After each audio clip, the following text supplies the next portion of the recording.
नमस्कार, मी अर्चना. अर्चनाज रेसिपीजमध्ये आपलं मनापासून स्वागत. आजची रेसिपी खूप खास आहे बरं का. कारण आज आपण बनवणार आहोत शेतातील ताज्या सुगंधी कोथिंबिरीपासून कुरकुरीत कोथिंबीर वड्या आणि झणझणीत थालीपीठ. सर्वात आधी मी आणि पूर्वा शेतात गेलो. संध्याकाळची वेळ होती. सूर्य मावळतीला चालला होता. हलकासा वारा वाहत होता आणि सगळीकडे हिरवळ पसरली होती. काकी, आपण एवढी कोथिंबीर चालवली, तिचं काय करायचंय? आपण कोथिंबीरीच्या थालीपीठ करणारे, वड्या करणारे.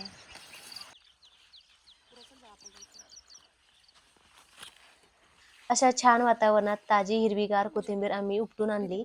शेतातून ताजी भाजी आणण्याचा आनंद वेगळाच असतो बरं का. त्या कोथिंबीरीचा सुगंध तर अगदी मन भरून टाकणारा होता.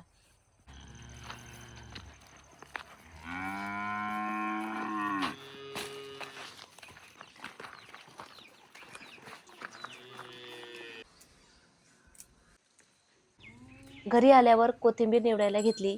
पान देठ वेगळं करत करत निवडता निवडता कधी रात्र झाली कळलंच नाही. सगळी कोथिंबीर स्वच्छ निवडून झाली की ती बारीक चिरून घेतली. त्यानंतर हिरवी मिरची, जिरे, ओवा आणि लसूण हे सगळं एकत्र करून छान बारीक वाटण तयार केलं. त्यामुळे वड्यांना खूप छान झणझणीत चव येते.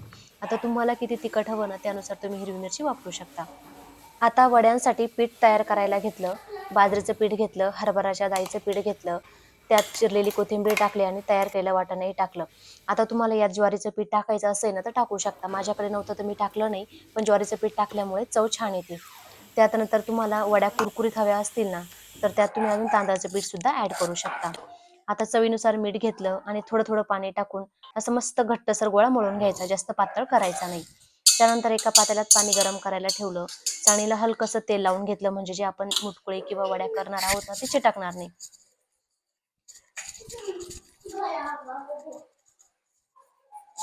आता पिठाचे मुटकुळे बनवायला घेतले जेणेकरून वड्या करायला सोपं जाईल.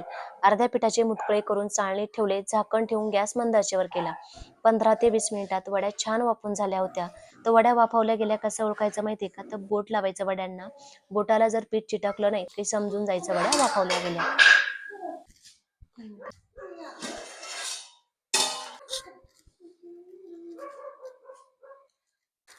आपण ज्याच्यापासून वड्या तयार करणार आहोत ना त्याला आमच्याकडे ना मुटकुळे म्हणतात. तुमच्याकडे काय म्हणतात नक्की कमेंट करून सांगा. वाफवलेले मुटकुळे बाहेर काढून घेतले. थोडेसे थंड झाले आणि त्याच्या वड्या करून घेतल्या. कढईत तेल मध्यम आचेवर गरम केलं आणि वड्या सोडल्या.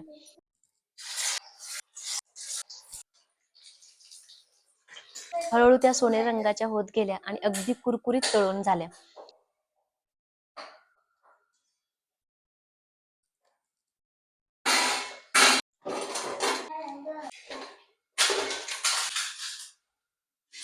आता उरलेल्या पिठाचं थालीपीठ करायचं होतं. त्यासाठी एक सुती कापड घेतलं. कापडावर थोडंसं पाणी टाकलं. पिठाचा छोटा गोळा घेतला. हलक्या हाताने थापून घेतला आणि त्यावरती तिळे टाकली.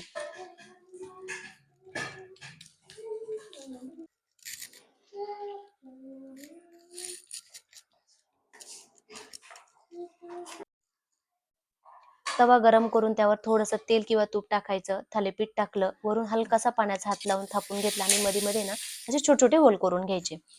झाकण ठेवायचं. गॅस मंद आचेवर करून शिजून द्यायचं. 1 ते 2 मिनिटांनी झाकण काढून थालीपीठ पलटलं की दोन्ही बाजूनी खरपूस भाजून घ्यायचं. असं सगळ्या उरलेल्या पिठाचं थालीपीठ तयार केलं तर अशी झाली शेतातील ताज्या कोथिंबिरीपासून बनवलेल्या कुरकुरीत वड्या आणि खमंग थालीपीठ. गरमागरम वड्या आणि लोणच्याचा तुकडा ठेवलं तर थालीपीठ चव अप्रतिम लागते. तुम्ही दह्यासोबत सुद्धा खाऊ शकता. दह्यासोबत तर खूप छान लागतं. तुम्ही नक्की करून बघा आणि कसं वाटलं ते कमेंट करून सांगा. व्हिडिओ आवडला असेल तर लाईक करा, शेअर करा आणि चॅनलला सबस्क्राईब करायला विसरू नका. पुन्हा भेटूया अशाच नवनवीन रेसिपीजमध्ये. तोपर्यंत नमस्कार.